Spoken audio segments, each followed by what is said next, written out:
But Awesome. yeah, man, it's good to have you and riff with you again. We had a really good time in San Antonio, man. That was awesome. It was awesome getting to meet more of the team and see your family again. We had met briefly in the past, but talking about the Raise conference, but y'all did a Yeah, great job, obviously presenting there, exhibiting there. We got to do an in person pod. That was fun. it was fun. Yeah, it was awesome. Yeah, Raise was a great time. I felt like we came out of there with so many resources and just good ideas too. And yeah, obviously like the partnership, working with y'all has been great too. So that's been like a really big positive that's come out of the whole thing. So been, yeah. great A all around. Been perfect. No, it's fun, man. I'm becoming more outspoken about it. We don't always get the opportunity to work with other family businesses, but we are a family business and we've just grown to include entire families that aren't related to us now. It's like, mother, father, and daughter all in the same, like that kind of. It's just, and I get the feeling with your family and your company, the same thing. Everyone that I've spoken to has been so awesome and so sincere, and the messaging is the same. And I think that's something that we can.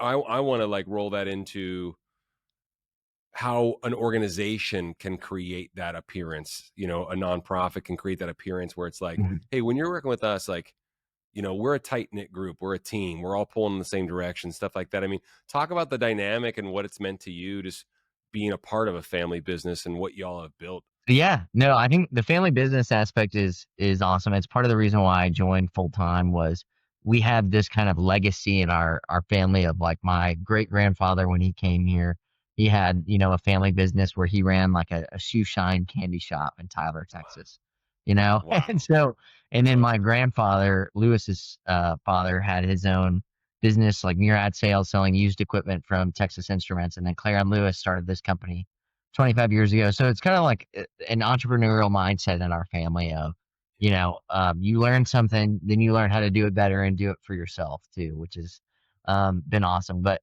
I think the legacy has been a big part of it. I think my little sister, Carolyn, may end up joining the family business too in about That's what y'all said. Yeah, a that's year cool. potentially, which would be fun to see. She's in New York, living the big life, like has a great job and does really well. But um, I think it's just fun enjoying, spending time with the people that you work with too. Like my boss is Claire technically. I don't report to Lewis as it works out. Yeah, yeah, yeah. So but it's just funny like getting comments from people too, like in just regular meetings. They're like, I call them Claire and Lewis instead of like mom and dad. They're like, isn't that weird? Like they're your parents. And I'm like, I don't know, we're on a first name basis at work. So it's just how it Yeah. is. But overall, it's been really rewarding. I think once you get over the fact of like, hey, this person's telling me what to do, and I'm their child, but it's also like work and having that relationship.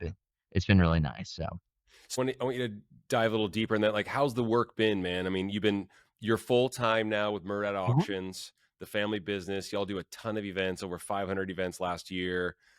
Obviously, we're going to get into events and what have you. But if I'm correct, it's been like what, a year and a half for you. Yeah, yeah. So I Yeah. started September. I think it was like September 9th last year. So just over a year that I've been in this role. So Raised was my 1 year anniversary, basically, when Oh, we were at, cool. at the Yeah. conference. So the work has been great though. So I'm in a sales role and I've always been in a role of like kind of business development, right? Where Mhm. I'm going out and I'm trying to grow our presence in new areas of Texas and Austin, San Antonio, and Houston. And Mhm. so it's been really rewarding. It's been a grind to like just trying to get in every city every month, meeting with people to getting in front of folks and just kind of like getting our name out there, right? Like I'm a member of the Association of Fundraising Professionals, so AFP. So I've been going to those meetings, and I think the work has been really rewarding. That's one thing I've liked about it is one, you're working for nonprofits, right? Helping them just raise more money at their events, which is a very altruistic thing. When you think about it, I was in the finance world before, and we were basically just shuffling money around. And now you're kind of taking money from the people that maybe don't need it as much and giving it to people that really do. So it's kind of this Robin Hood effect of we're doing good. Not that we're robbing the rich or anything like that, but No. I Yeah. think Yeah. you're just helping people out, which has been awesome. And then for me, being an auctioneer too has always been fun, like getting up on stage in front of people. And I had like a background in acting when I was younger, and so being able to do that in front of folks, I think just fulfills this kind of performer in myself, and not having to do that on the side anymore, but as a full-time job is great. I love that, man. Yeah, obviously there's more purpose, right? It seems like, you're Mhm. there's probably a call to that. And obviously y'all have such a great resume, decades of working and helping with helping nonprofits with the family business and stuff. I think it's really, really cool, like I said, to witness, you know what I mean, and see that and watch y'all operate has been really, really fun. Um, so you've probably learned a lot in the last year, I'm assuming, just from meeting with all Oh, these yeah. orgs. If you don't mind, just some things that are top of mind that the audience could get some value out of, just things that you've learned or conversations you find that you're having with orgs about Mhm. maybe even challenges or just like, oh, we had this aha moment. I keep sharing it, things like that that you can share, with the audience about what you're seeing over the last year. Yeah, I think one of the biggest pieces is just that a lot of nonprofits need to have revenue too. Like they're not Yeah. just based on. I mean, you've obviously seen it with like the government, what they're going through right now with like ending grants and stuff for people, and a lot of nonprofits that kind of open my eyes produce revenue, right? And they have like a value and they operate very similar to a business. So I thought that was like a big eye-opening thing. And then the other thing that I thought was unique was just seeing the value add that we've had with smaller nonprofits. Like literally someone that's never even had an event, they raise $10,000 a year, helping people raise 25,000 or 50,000 or $75,000 and grow that event year over year and how much of an impact it makes for these organizations. That's been a big kind of eye-opening thing of wow, like we're really providing a value here. It's not just like, hey, we're going to get up on stage and sell a few items. It's the impact that this has, not just on the organization, but on the children that are benefiting from it, or the elderly people or veterans that they're supporting too. So that's been a big eye opener. And I think really for me, it's been like the psychology of giving really that's been my biggest learning curve of like Penelope Burke. I think she has this book like donor centered fundraising, which I learned from a benefit auction specialist class I took from Trisha Brower. I think you guys have had Trisha on a webinar. Yeah, she's a friend. Yeah. Yeah, but learning about the background of giving and just how much a thank you can turn like $100 donation into a $10,000 donation down the road, where just treating all your donors the same, like they have the capacity to give, and not just giving all your attention to these $10,000 donors that are, making your heyday now, when really there's a lot of people that are giving test donations and could turn into huge donors that are a big part of your donor base. So I think just that psychology of cultivating a donor base, how to do that as a steward of your organization has been a big, big learning for me. That's massive. You texted me and I had just looked at an email. So we're doing a webinar with a guest, just kind of just like, hey, submit some poll questions. We're going to answer them. Come on live. Yeah. You got an expert, not me, coming on, and you can pepper her with questions and let's just riff. And that's been really, really impactful because bigger picture, this space, as you notice, needs to be served and needs to be encouraged and coached, and the experience share. But like I said, I mean, a minute before you shot me a text, I was looking at the poll questions that were already pre-submitted before our episode. It'll be live tomorrow. And one of the questions was, speak to the generosity crisis. And Mm, I was like, well, my mind immediately went, a friend of ours who happened to be at Ray's Small World, Nathan Chappelle at Virtuous, brilliant author, inventor of fundraising.ai and leading a charge, and wrote a book called The Generosity Crisis, which he admittedly says, got him a lot of grief. You know what I mean? and right. and just the fact that he was like, addressing the elephant in the room. Mm, And I said, oh my gosh, well, that'd be a great question for him first and foremost. But that is something that is obviously in the zeitgeist, in the conversations that these orgs, regardless of the size. And you brought up something very, very interesting about, stewarding. I love that you brought up the thank you piece, but it's like people are giving and, like you said, testing and mm, voting with their dollars to see what'll happen next. And one of the big things, I think, one of the most obvious things, I just don't think that folks are being thanked enough. And we have a famous line where it's like, if you don't know what to say, you can say thank you. And if you yeah. got Thank you. $10,000 level donors in the door, that's fantastic, and you need to thank them and invite Mhm. them. but you got folks that are giving, like at your event. We talk about the golden ticket ad nauseum, but it's a great prospect list. It's like, hey, we did the golden ticket, we sold 100 tickets for $100, and 50% of the people, they were just giving, at the $100 level, kind of testing us out because they had never been to our event before. They Yeah. had never given to us before. And we just identified, for instance, and that's an illustration, 50 new folks that we could Right. pick up the phone and say thank you to and invite to come see more and ask them about why they gave and all these things. And I think that that's a great way to address that crisis that, once again, is the elephant in the room and everyone's thinking about it. For sure. I agree. And I mean, it's interesting you bring that up because I'm part of an organization it was founded by a catalytic investor, which is Okay. interesting, but he's all about change and kind of, creating change in society. And so it's called Giving Generation ATX. So it's based in Austin, but they're trying to address this gap that they've seen in the data where basically ages 25 to 44 are not giving at the same level that other generations are giving at. And they're trying to figure out why that is essentially and create mentorship programs Mm. and basically encourage. And I think it's important to inspire generations to give. Like we talk about that all the time at events, is just the emotions behind giving and really like in that giving moment and the mission moment. Like I think that's the most important part of the entire fundraising event is that 3-minute video or speaker that goes up there and is basically pouring their heart out, telling you why you should give to this organization. Because that's the what's in it for me, right? Is everybody has to answer that question of like, well, what's in it for me giving? Well, you get to feel good knowing that you're helping this organization spread their mission and basically go out and create more opportunities for education or other altruistic things they're trying to do. But I think it's a big problem. Is it's a missed opportunity. I think commonly at these nonprofits is no one's taking the time to just pick up the phone, like you said, and just make that phone call of a simple thank you, where you have 50 new prospects, right, who could turn into donors next year. Maybe they'll sponsor a table and they'll bring, 8 of their friends and family to the event too and keep the ball rolling there. But I think it's a big missed opportunity, like you're saying. And also to speak to that, like the demographic you brought up and the generations that surround it, it's not a problem with money in the system. Hmm. For There's sure. not there's no shortage of money in the system. The wealth transfer that's going to be happening, that we've spoken about, that's going to be happening over the next 15 years, is never before been seen. Hmm. So it's not a money issue.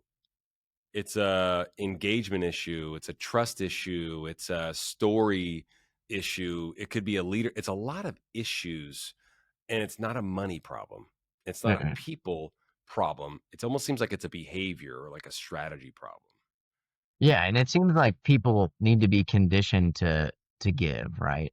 If they didn't have that growing up, like My my mother, Claire, she was, like, very structured growing up. Like, when we got an allowance, she put 10% of our allowance in a giving bucket, right? Yeah. Where that wasn't our money, it was money that we could give to charity, right? So I think Okay. I was conditioned growing up to give in that way, where I think there's a lot of people out there that may not have had that experience. And, I think too, things have gotten really expensive. It's Yeah. hard out there to buy a house and to pay rent and pay for a car payment and all these other things. And so I think that charities on a list of people's budgets just fall off a lot of Yeah. times too, and they're not a priority. And so I think that you really have to inspire the younger generation to be willing to give, and it has to be a cause that they care about, and it has to be something they identify with that they think, speaks to them at the core of who they are. And so I think that they have to do a better job educating people on their missions at the end of the day and trying to pull people in. I mean, just like with marketing and advertising, that's a big part of, and this could be a good segue into events, but I think that's why you have events, right? Is your Yeah. marketing, your Yeah. advertising. This is a big beacon of light of, hey, this is our mission, this is what we're celebrating and why we're doing it. And I think that's why people need to have events, is just to educate those folks on what they're there and what their mission is trying to accomplish. Well, I love the segue. Thank you so much. You just made my job really easy, man. Thank you, Marty. There you go. No, uh, let's talk about it. There's a group of folks that are consultants and in the space, experts, whether they're anointed, self-anointed, or what have you, Mhm. that are saying you don't need events. You see it? You Oh seen things yeah, on I've like on I've like a definitely I've definitely seen it. Like, well, we're moving away. You just call prospects and then just say, well, we're moving away from our event. It's just too much work. It's time yep, consuming. We're yep, not getting enough out of it. And I just think they're doing it wrong. First of yep, all, I think yep. they're kind of missing the opportunity that's there. And I think they're probably doing it for the wrong reason, just because they're like, hey, you get the like board chair or someone that's just like, hey, just have an event. We should just have an event. And I think they're missing the purpose of why you have an event, the right people in the room. I think there's a lot of problems with these groups that are kind of missing the why behind having a fundraising event. Because what we've noticed, and I'm assuming you have as well, you don't have to agree with me, is that there are more events than I've ever seen before, which Hmm. tells me a couple things. A, they're not listening to the folks that are on their soapbox saying you don't need an event. Because I have my own opinion about that. Where okay, well, I think that's really convenient, but how are you going to meet 100 new people that are going to give you $100, right? Okay, so Right. there's that piece. For instance, yes, if you're doing it wrong, if you're not, really, really efficient and thoughtful about the costs involved, and you're not getting the right sponsors and underwriting opportunities taken care of and things like that. So we can go down a whole rabbit hole with that, but I don't believe fundraising is an or thing. It's like, hey, um, you don't need a charity auction, you don't need an event, just do this. And I think fundraising is, especially in 2025, when this will be aired, it's an and 2026 will be proven out as well. Fundraising is an and game. It's a relationship business and or relationship process, right? But it's an and it's major gifts and events. It's Mm. you know it's events and community. It's what I mean? Like it's Mhm. very, very convenient for folks to sit on LinkedIn and say, you don't need events anymore. They're not going anywhere. As a matter of fact, the market is showing us, and people and donors and folks that have a proclivity to give are showing us that that's exactly what they want. Right. They want to see it in person. They want to be around people that are like-minded. They want to be around their brothers and sisters that give to the same Oh yeah. organization and be a part. Yeah, it's a community piece because we're human beings, right? It's like, Mhm. you know what I mean? It seems pretty obvious to me. I don't know, and I'm assuming it is because you're in the business. I just think, like I said, I mean, what are your thoughts about that? About just the fact that folks yearn to see this, to see that 3-minute video, to shake the hand of the board members or the CEO or the development team, or see the Right. folks that the programs are affecting, at an event. Oh, and we can raise money doing it. It just seems pretty obvious to me. Yeah, I think you hit it spot on. I think you're bringing the mission to life, right? And Yeah. connecting people.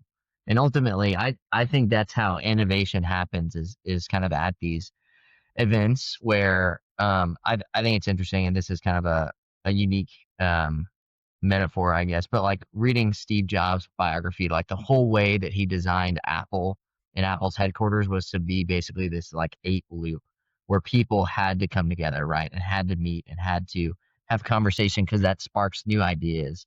And I think we saw that during COVID where we did virtual events and we saw how much people craved being in person again and being together and having those chats at the table, during your dinner conversation or playing games and getting together and all coming together and supporting a charity. And I think Reggie Rivers at Rays, like during his talks about this of basically giving people an opportunity to be a hero and to stand up and support an organization. You're putting a spotlight on your donors too, which I think people don't think about a lot is, hey, I'm providing an opportunity for people to come to my event and to stand side by side with us, where I think a lot of people look at that giving moment and they say, "Oh, you know what?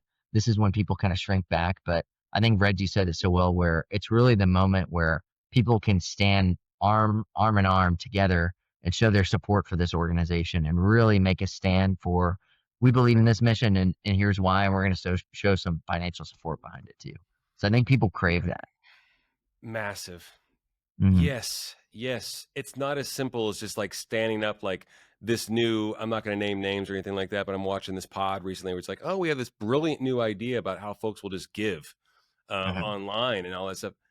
And that's fine. And some people do. Some organizations can raise, $1 billion doing that, and they do very, very well. It's very, very tip of the pyramid type stuff. Right. Where, as you mentioned, I was like that ability for folks to be in the same room together and to stand arm in arm. I think that's amazing. And giving folks the opportunity to do that is exactly what people crave in an over digitized world, Oh, right? for Sure, sure. I want them to give easily online. You think I don't want that? Of course. We want that. Like, we want it to be frictionless and just like, oh, no steps, like boom, boom, boom, done with my thumbs. Okay, great.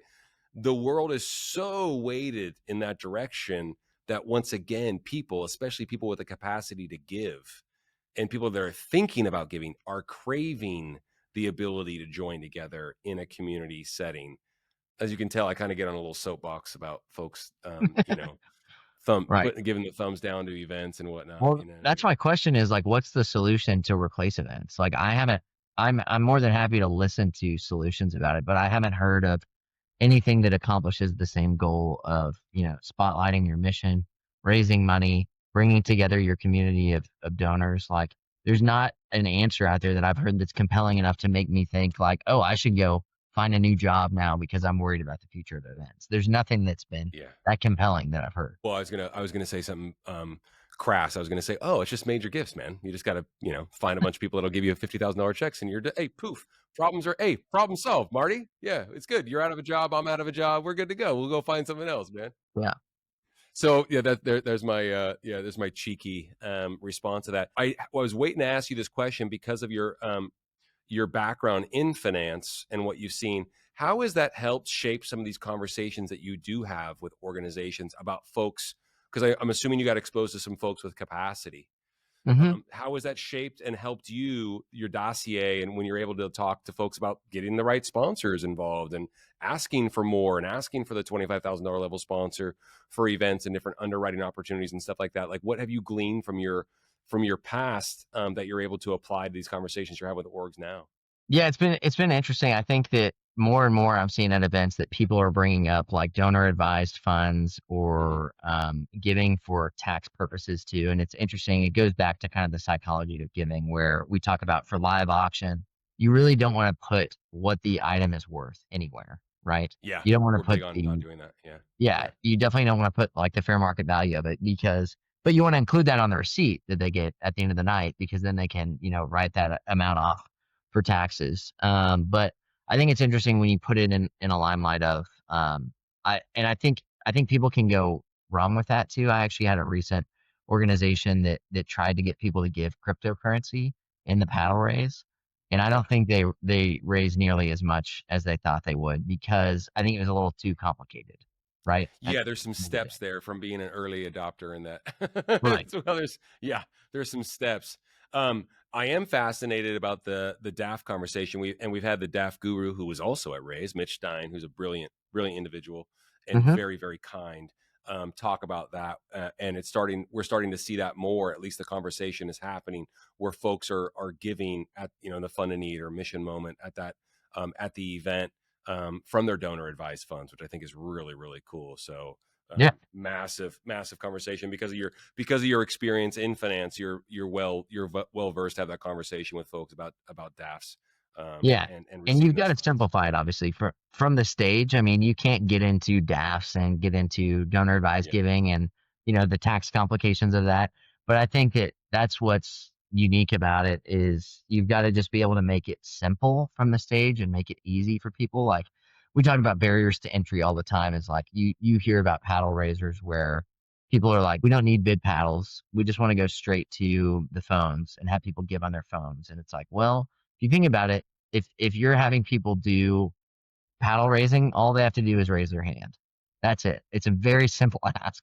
But then if you ask people, especially if you look at kind of older demographics, that's a common thing we run into all the time is that they're like not competent in the technology they have, the mobile bidding technology. So I think just the more you can remove those barriers to giving for folks, you just make it easier and you make it a lot easier to reach your goal at the end of the night. rapid fire question: live auction first or paddle raiser first?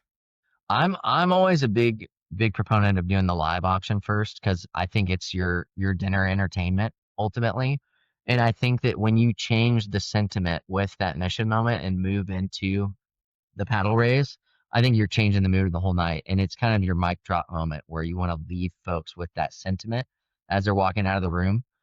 So that's really what I prefer. I think it's the traditional format too, and I've seen it done the other way where it's very successful. So I really don't think there's like a right or wrong answer. I just think that's my preference.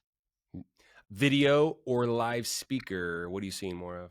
Video is the best for sure. Video is the best. How long or how short? Or give me Three a 3 minutes or less, I would say. And I've seen way too many people go up there for the mission moment who are not professional speakers, and they just drone on, and you can't interrupt a heartfelt sentiment moment like that. So I've just seen it done poorly so many times that I always lean towards video. um, question I ask most guests. Fundraising is hard. It's an accepted premise. Pardon me. An accepted premise that fundraising is hard. It's supposed to be. It's supposed to be difficult. Most things that are worthwhile are. Fundraising is hard. Marty, don't make it more difficult by doing what? Fundraising is hard. Don't make it more difficult by I would just say back to what we talked about, like missing an easy opportunity to thank your donors. Like they're your why, they're the reason why you're able to fundraise money. So don't miss the opportunity to just thank people. I think at the end of the day, like appreciation is the biggest form of leadership and so if you're gonna be a leader at your organization, like you gotta just thank folks. And it starts with every donor. So Generosity crisis and tying that into leadership as well. That's a whole nother conversation. I love that one too. Hey, you sound like an avid reader and you're a thoughtful guy. What are you reading lately? Or what or do you listen to books or kind of just what's going through your in between your ears? I know you have a new young one, so time is limited and all that yeah. stuff, right? So I listen to like for pleasure reading. I've been reading the Red Rising series, which is like a young adult's fantasy book, Okay, cool. So Yeah. that's kind of like my nighttime read, I guess, if I had one. So I'm on like the third book there. But professional wise, there's a book called Eat the Frog. Hmm. And I don't know if you're familiar with it, but it basically just talks about like how to start your day of like, think of the worst task, like the one you're dreading, and every day, just like that's your frog and you just got to eat the frog, like first thing. It's like first two tasks. So for me, it would be like, oh, I've got a complicated client. They left me a voicemail. I saw it at the end of the day yesterday, and it's like, that's my frog, right? Like, I don't want to have that phone call. I don't want to deal with this for 20 minutes when I have other tasks I could be doing. But it's like, first thing in my day, I call that client and I just eat the frog and get it out of the way. And so Yeah, that's been a good book of just like, hey, just kind of, pulling up your bootstraps and just getting your work done. So, I like it. I like it. Yeah. It's interesting how there is no such thing as a morning routine when you have a little one, huh? yeah. It can be interesting. Your day gets away from you pretty easily. Yeah. But my wife is great. She's super supportive, and Yeah. she's been on maternity leave, but she's going back to work next week. So we're about to really be in it too. So it'll be an interesting couple of weeks here. Well, it's also the benefit of having a great family like you do, and hey, full circle family business, and you got plenty of support, and yeah, and I know your folks and how much they love their grandbaby, so that's cool, Yeah, man. It's good yeah, stuff. Yeah. that's true. So we've got a great support system, which is awesome. That's awesome, brother. Hey, Marty, do me a favor. Tell folks where they can find you, connect with you, reach out to you, DM you, all the above, how they can find out about Murad Auctions if they want to know more. And we can't speak enough about your family and the business and the folks that y'all work with. It's been amazing, like I said, to get to know you all. Tell folks where they can to find you and put your business in the street if you don't mind. Yeah, really. So our website's kind of our best resource, I'd say, just www.muradauctions.com. We're on LinkedIn too. YouTube, we've got some great videos and content of our auctioneers doing some great work. And then I'd also say like Pinterest. We have a bunch of great ideas on Pinterest and just kind of like unique ways to find silent auction items and procure live items too. So I would definitely say to check us out on those social media networks. And Instagram at Murad Auctions. So you can check us out there too. But yeah, and Trevor, thanks again for having me and just giving us this platform to speak. It's been great. So I appreciate it. Thank you, brother, for coming. Yep, it's been awesome having you. This is your invite to come back. Y'all are so willing to share, and our rule's always been give our best information away for free. And I know you all bleed that same message as well, man. So it means a lot to do it with you, and we'll do more. So appreciate Awesome. you coming, brother. Thank you so much for the time. Thanks everybody for tuning in. Show Marty and his family some love, as he mentioned, and all those handles will be in the show notes. Appreciate y'all. I'm getting a little tongue twisted at the end of the day. Thanks for tuning in, and we'll see y'all next time. Thanks so much.